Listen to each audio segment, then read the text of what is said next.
my computer because the video wasn't loading and I have visual aids today. I wanted to make sure I showed you the examples that I've got for you. So we had to make it happen for video. But I'm excited to hang out with you guys today. We're talking about how I avoided the complacency T1D label. You know, when you go to the doctors and in the notes, they've labeled you as complacent or, just someone who doesn't follow the rules. It's super rude. You're like, I am not complacent, right? But you want to make sure that you avoid a few different steps that lead towards complacency with your type 1 diabetes, as I had to. So we're going to jump into today's lesson. I'm going to pull up our comments. Give me a 1 in the chat if we are hearing everything. Make sure the mic and everything's good to go. And we'll hop into our lesson for today. Got a fun topic for you that has a story attached to it. I hope you guys are ready for that one. I'm going to go ahead and check my feed. Looks like we do have some peeps already. Awesome. Good to see you guys. Got a 1 in the chat. We're good to go. So you may have heard me talk about this before. I think I wrote an email about this recently to our email list. But there's this analogy that I wanted to start things off with today. And it's how to boil a frog. And you're like, Matt, why are you talking about boiling frogs? This isn't Paris. And I say that because I actually I tried frog in Paris once, and it was not a great experience, but I tried it.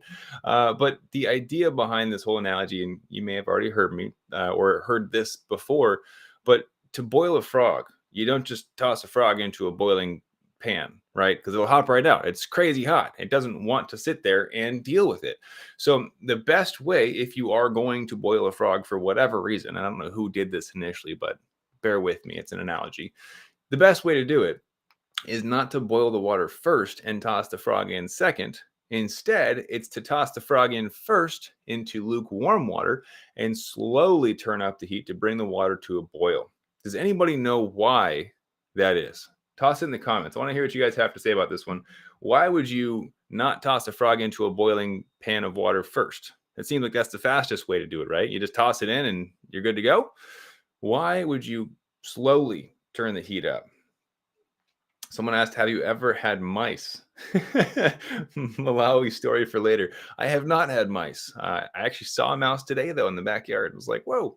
We got another 1. Cool. So give me your thoughts on why would you need to slowly heat up the water if you're going to try and cook a frog or boil it, right? While you guys are working your way through that, I want to remind you, because someone said they love getting this reminder on our coaching calls, drink your water. I'm going to drink some of mine. We already got some answers. You guys are awesome participating today. So the frog doesn't jump out. You nailed it. You nailed part of it, I should say. So yes, we don't want the frog to jump out if the end goal is in fact to cook the frog, right? Instead, you want it to slowly heat the water up because the frog becomes complacent, becomes comfortable, doesn't recognize the change leading towards an eventual death. You think about getting into a jacuzzi, right? If you get into a boiling pit of water, you're going to jump out. Crazy, crazy hot. Same thing if you were to cannonball into a hot tub, right? It's 103 degrees or something. You don't cannonball into a hot tub. You dip your toes in. You inch your way in slowly, slowly, slowly. Ooh, it's hot, hot. Okay, now I can relax, right? You have to adapt because it's so hot. Similarly, if you were trying to cook a frog, you're not going to get anywhere if you just have boiling water because, like us, it would be a huge shock to the system. You jump right out, right? Game over. You lost a frog. Best way to do this is to slowly turn the temperature up so the frog eases into it, recognizes that, yes, it's getting hotter, but it doesn't recognize the potential threat behind that. Right. So today I want to talk to you about complacency with diabetes, yes, but also with habit creation and how we can avoid being labeled as this complacent diabetic, right? Or the big no-no, the non-compliant diabetic, right? And it's like, oh, that would hurt so bad to hear. You never want that label, especially if you are actually trying, right? And that's what I wanted to avoid from my doctor, was hearing non-compliant. So what can we look at? And this actually all came to me a couple days ago when I was looking in the mirror and I was like, I think I can pull off this scruff, right? And I realized I hadn't shaved in a few days and I was going to shave today, but I wanted to use this as the example. So here's your visual cue.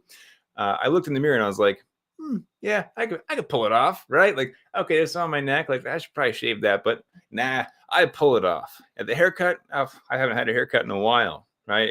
I got these little ducktail things kicking up. Like, I should probably get a haircut, but I can pull it off, right?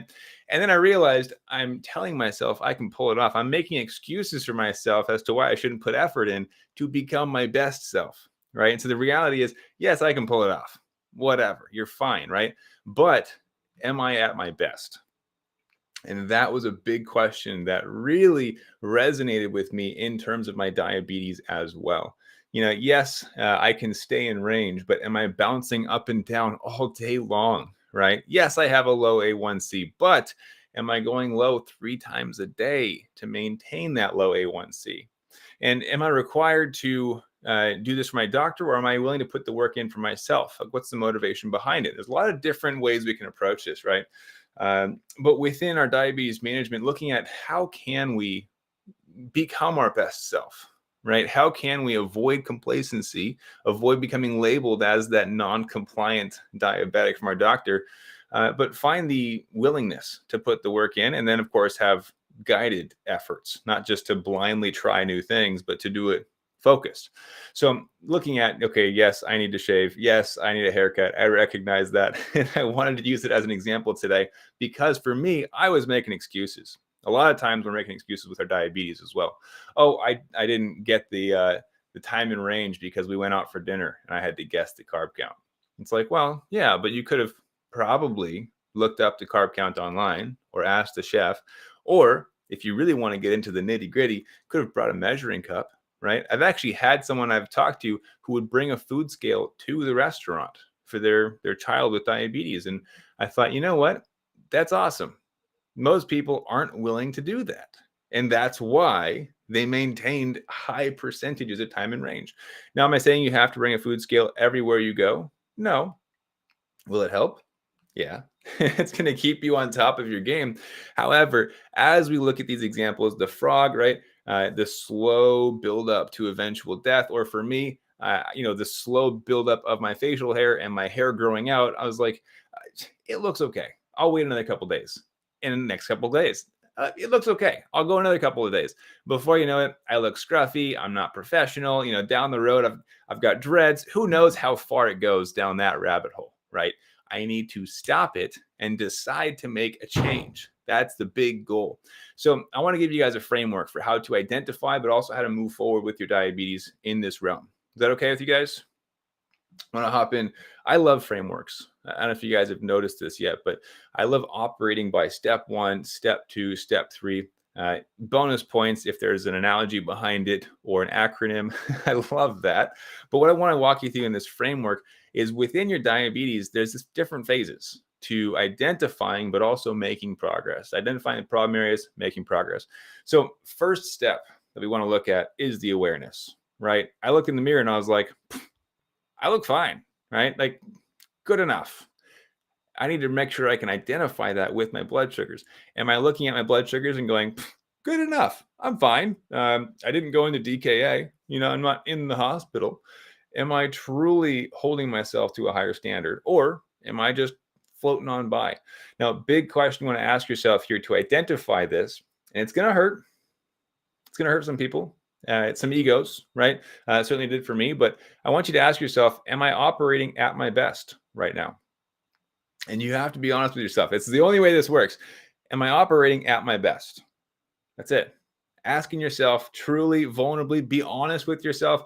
Am I operating at my best? And that's going to help us to build awareness, right? For me, my best is better than scruff and not getting a haircut for weeks on end, right? My best requires effort, but it will improve. There's a lot of room for growth there. We can even go take a step further. I could wear a suit on these calls, right? Like, I could really step up my game. I could hire a makeup artist and a hairstylist. Like, that's probably my best, right? Just like with diabetes, we could probably really scale up the time in range, bring the A1C down, have perfect blood sugars if it was our top priority in life. Now, reality is, it's not the top priority in life for most of us, and I would argue it shouldn't be. If diabetes is your number one top priority above all else, you might have your priorities mixed up. Now, it should be up there. It should be probably top 3, top 5, somewhere in there, right?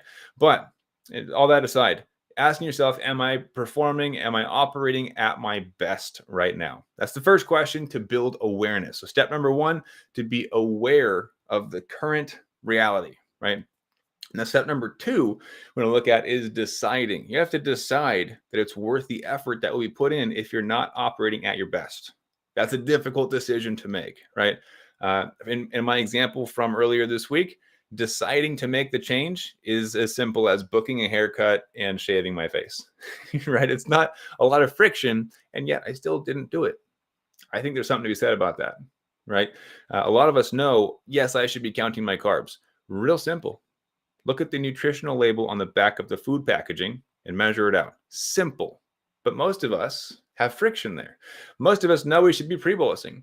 Most of us know we should be drinking more water, going for walks, prioritizing sleep, eating our vegetables and fruits, but we don't. So you have to make the decision to actually take action, make the decision to change. Okay, that's step number two. Step number three, create the game plan. Now, you might need help with this, and that's okay, right? For me, I don't know how to cut my own hair. I'll be completely transparent. It is not my skill set. I have no idea what I'm doing.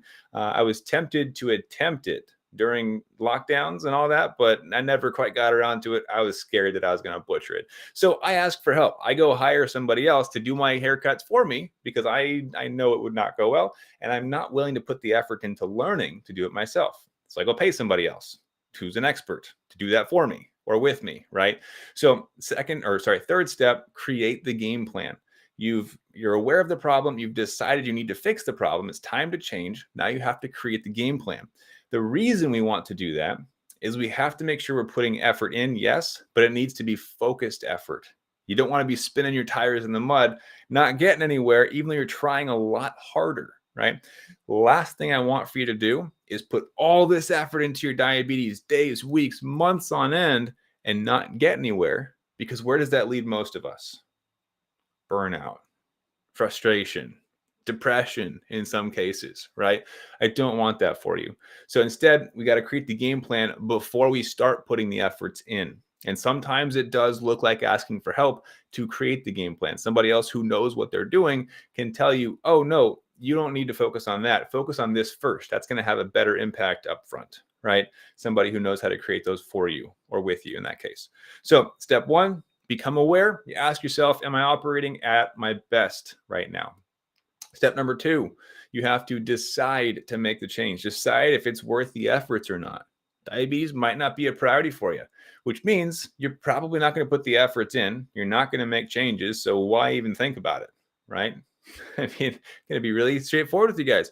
If you don't have a desire to change and you're not willing to put the efforts in, it's not going to magically get better. Nothing in life will. I can't just wish that I have a better haircut. It doesn't just happen like that, right? I have to put the efforts in, or I have to go pay somebody to put the efforts in for me, if that's an option. With diabetes, you can't have someone do it 100% for you. You can have someone do it with you, but there will be effort that's required of you, right? Now, step number three, create the game plan. You're allowed to ask for help in this stage. And then step number four is to take action. And I'm going to add a word in there, take imperfect action. So many times people are asking about, is this going to work? Is this 100% guarantee? How am I going to be sure this is the way that I have to go? You don't. There are no guarantees in life, in any part of life. How do I know that I'm going to wake up tomorrow? I don't. As scary as it is to think about like that, I don't know that I'm going to wake up tomorrow. I don't know I'm not going to die in a car crash on the freeway, right? Life is unpredictable, which is also what gives it its value, right? So number four is to take imperfect action. You're also allowed to ask for help in that stage as well. First two stages, though, that's on you. Nobody else can help with that. You have to become aware of your own problems. You have to decide it's worth the effort to make a change and be willing to make that change. And then in steps 3 and in step 4, you're allowed to ask for help creating the game plan and taking action, right? Because sometimes it does help to have the accountability of somebody else saying, hey, did you do your thing you're going to do? Are you continuing to put the effort in, right? Accountability, very helpful for that. So step 1, what do we got? Step number 1, to be aware of the current reality, right? Ask ourselves, I'm going to do a recap right now for you guys. Ask ourselves, am I currently performing at my best, right? Step number 2, the desire to change and making the decision to change. Are they both present? Yes, yes. Okay, great. Step number 3, we're looking at creating a game plan. You want to make sure that whatever efforts you put in are focused. Write it down. In fact, you know what? There's a process that I walk my clients through called RPM. You know what? We've got something on Saturday. Maybe I'll put this out for you guys. Someone said, have faith in what? I do. I agree. Having faith is important, but I don't know what exactly you're talking about.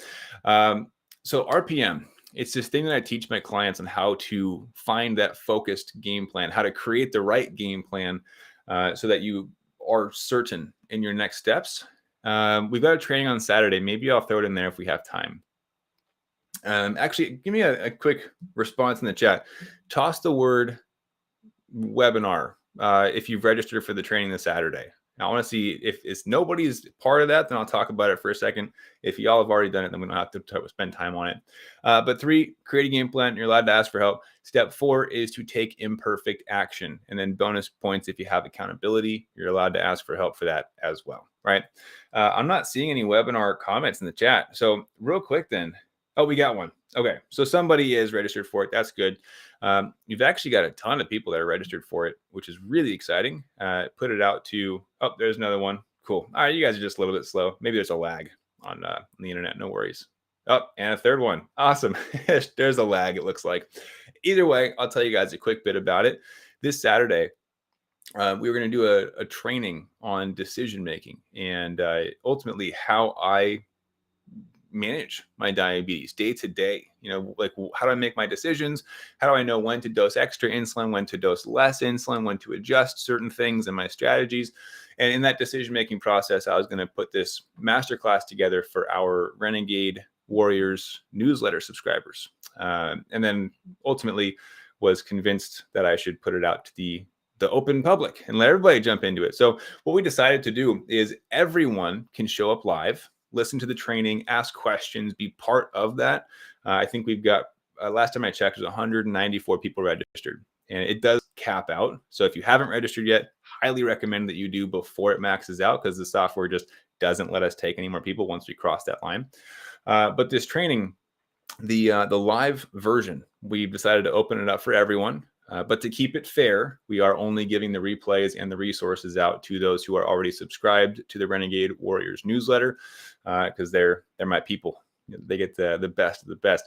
So that's how we're going to be doing this one. But this training, as I just mentioned, I think if we have time towards the end of it, I just might hint at, or actually I might do a little bonus training on the RPM, show you guys how to create these game plans, if that would be helpful, because I want to make sure you guys have the resources to actually get stuff done with your diabetes, right? So step 1, you got to be aware. Step 2, we're looking at deciding to make the change. So step 3 is where that RPM would come in handy, is creating a game plan, knowing what you're getting yourself into and creating a focused blueprint so you know what your next steps are. So if we have time towards the end of that training, I'm going to tack that on to the end of it and make sure you guys have access to it. So if you have not, I see we got a couple people already still commenting that have registered for the webinar.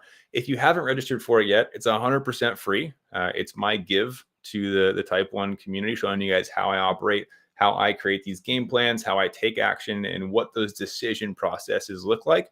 We're even going to be going over some chapters in this book, Designing the Mind, and how it applies to type 1 diabetes, how we look at our habitual decisions, subconscious choices that we make that are wrecking our blood sugars, right? How to fix that. So a lot of different aspects to this one I'm going to be putting together for you guys in that masterclass. But if you have not yet registered for it, what I want you to do is, let's see.